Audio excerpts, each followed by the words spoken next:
lục chay vây rồi con mà nó chỉ bảy vây thì mỗi cứ pi một năm đào sam sập bảy nó không dừng ở dụ cao mà rồi năm vây thì pi sam sập bảy mà học sập bờ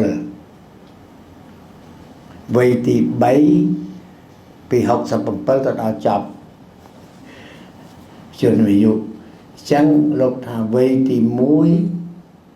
vây thì pi vây thì bảy cứ đó tam thoa lục và đạo prasma samputta ở khom riêng số chấm này sẽ đăng nòng chữ vật ní với men pi này chữ vật dưỡng để cạt lá men bón nó bằng cạt chỉ mà nó nhóm nó bón thôm nó bằng cạt chỉ mà nó này thì trắng bón thôm rồi bảo dưỡng mà xong cho muối nắng cả na bón chan anh khá là cam chắc mà xong cho muối cam mày cam ấy anh mà phép trong cái dây pi có sao là cam ấy phương bơi lo vậy nè pi đại dương bằng cạt chỉ mà nó ní lục hà tham men sầm bát muối ở prasa cứ cái tệ sầm bát ban này thả dương ban thưa bồn bị chết muốn ban chùm rối dương mà hỏi ban cả chuyện ní chiếm nấu tiền hay bởi dương ăn ban thưa bồn dương lẹ dương một rất bao lai sai cục chuồn piel lẹ luôn tới chỉ chuồn piel nè cặp chặt chôn mòn ấy nó ăn ban cả chiếm nấu tiền nhé trong vây thì mối lục thật ba sana chỉ plot sniết nơi vây thì mối cứ pi dụ một năm đó sam sắp bay mình bàn thừa bon thừa tiền xa sớm xong ai tận đó vây thì pi không khang hay bảo vây thì pi nó vừa plot tiết thà đó vây thì bay là phật vây thì bay ở thứ ấy cứ tha en tổ thôn ông lúc sắm đai đâu bằng hai sầm núa ta đò bị hộ xong để nâu cho mùi lục nữa vùng phải chung nông prế nó lục chăm đầy sạch mà phò lục chém hay lục lại rồi giống mà lục xua thật đây để mà ta thả cột lực ní priếp cho mùi đây để nâu nông cho con lục anh chơi chiều cái thắng thì bây giờ này of course kéo bị trốn nè chẳng để tính ban bảo ông đâu xuống đây thế này mình nu con ông thằng nào chỉ mình nu nơi lừa lụ đấy miền phải bản năng này so bị nóng sọt ta chia sạch mình nu ní trong gì thôi trang tiêu đa trang mình nu đây chỉ nè lón đằng kho đằng trâu nữa mình phải nâng so phải nâng sẽ sắp đây đi chả pride là rụi chẳng tới phụ bài phun hay tao nè đại mâu bằng cả chuyện mà nông ní đời xa vật phục ấy đời xa pi chuyện môn chuyện mà nông hai chuyện nè miền sạch chẳng mà lúc đàm thật xôm nè đã xa sẵn nông pil vây thì muối hay bảo plot sneer plate đào chai nà muối xong vây thì pi vây thì muối ta đào sam sập bảy vây thì pi đào học sập bờ ở đào pi sam bảy đào học sập bờ lơ pi năng tiết anh năng ai chọn plot chẳngแต่พอông chọn sầm đại ní chọn ta trao sang bon nó về miền bảy này thì muối lúc hạt thật tiền nhiệt nhóm thơ trở nè đặt ba lô tiền chạy lô tao vọt chỗ bọn này bọn lô ấy chẳng tới thứ bọn rùm cho mỗi cái tí bí rạ xả xả tí bấy cao bí rạ xả xả cứ dưỡng tiền sao phiêu nè ចេះពិចារណាភាវនានេះគឺដោយលោកប្អូនប្រុសខ្ញុំគាត់មានភាសាមែន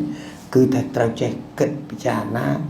អ្វីខុសអ្វីត្រូវអ្វីគួរធ្វើអ្វីមិនគួរធ្វើអាហ្នឹងហើយហៅថាភាវនានៃជ្រៅទៅគឺភាវនានេះគឺសិក្សាអំពីចិត្តរបស់យើងត្រួតចិត្តរឿងតើបើលោតបើផ្លាស់យ៉ាងម៉េចអីយ៉ាងម៉េចចេះរៀនទប់អីខ្លួនឯងបានអានឹងចូលក្នុងអភិធម្មត្រូវមិនអាត្មាចង់និយាយអាត្មាដែលចង់និយាយនេះគឺថាចម្លើយចំពោះព្រះសម្មាសម្ពុទ្ធដែលលោកថាដៃនេះលោកថាសត្វលោកច្រើនណាស់តែមិនបានកើតមកជាមនុស្សហើយបានកើតជាមនុស្សហើយបើភ្លេចខ្លួនលោកប្រៀបធៀបថាដូចក្មេងទៅលេងសមុទ្រសបាយអើយសបាយតកែនាំគ្នាលេងទៅពូនដីខ្សាច់ទៅខ្សាច់ហើយពូនបានល្អជាងអញអន់ជាងហើយទៅជន់គ្នាបោះឯងកាយទៅខឹងទៅជួនកាលដល់វាយគ្នាទៅហត់ចាប់ធ្វើតទៀតដល់ពេលថ្ងៃរសៀលមិនអាចប្រាប់កូនអើយដល់ម៉ោងទៅផ្ទះអាហ្នឹងគឺម៉ោងស្លាប់ណាអាត្មាប្រៀបធៀបចឹងដល់ម៉ោងស្លាប់ចូលបានធ្វើអីជាសារៈសំខាន់ក្នុងជីវិតចឹងព្រះអង្គថាយើងគួររក្សាសិលអាត្មាចង់លើកនេះលើកតែសិលឯខ្លីដោយសារពេលខ្លីមិន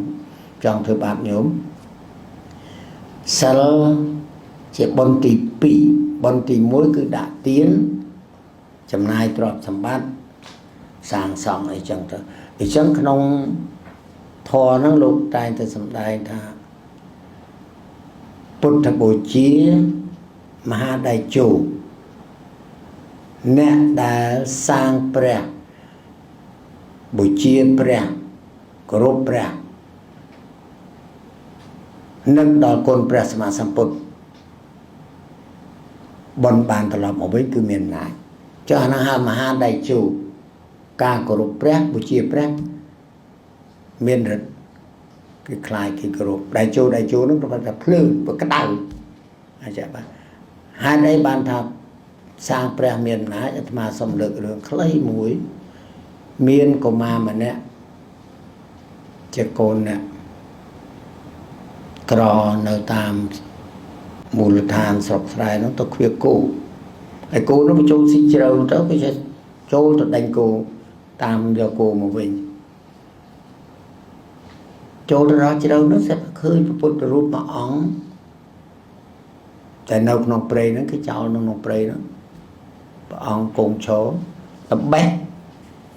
ម្រាមដៃចង្អុលដៃមួយនៅក្នុងចិត្តទាំងព្រះពុទ្ធអត់មានម្រាមដៃចឹងអត់សមតកាយយកដីឥដ្ឋញោមមិនសូវដែលឃ្វាគោសុកស្រែបែបស្ដាប់អាហ្នឹងបាននៅតាមស្រែនោះវាមានគ្រប់ហ្នឹងតពាំងទឹកមានដីឥដ្ឋមានអីចឹងទៅយកដីឥដ្ឋហ្នឹងរឹងយកមកធ្វើដូចជាម្រាមដៃមួយមកបិទចំកន្លែងម្រាមដៃព្រះអង្គដែលបាក់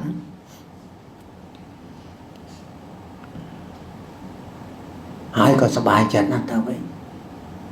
ប្រាប់ម្ដាយប្រាប់អីលើកដៃថ្វាយគុំជាតិក្រោយ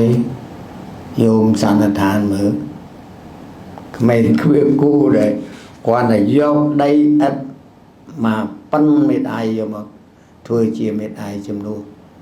ប្រគេនព្រះសម្មាសម្ពុទ្ធជួសជុលព្រះសម្មាសម្ពុទ្ធកើតជាស្ដេចចក្រពត្តិស្ដេចចក្រពត្តិនេះប្រែថាស្ដេចដែលមានទស្សពិតរាជធម៌ធម៌10ប្រកាន់នៅគឺលោកអ្នកធ្វើទានាងសេឡាបរិច្ចាកាំងគឺធ្វើទានធ្វើសិលលោកធ្វើបរិច្ចាគលោក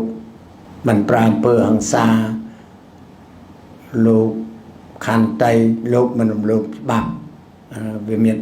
10ទានសិលបរិច្ចាគអច្ចវៈលោក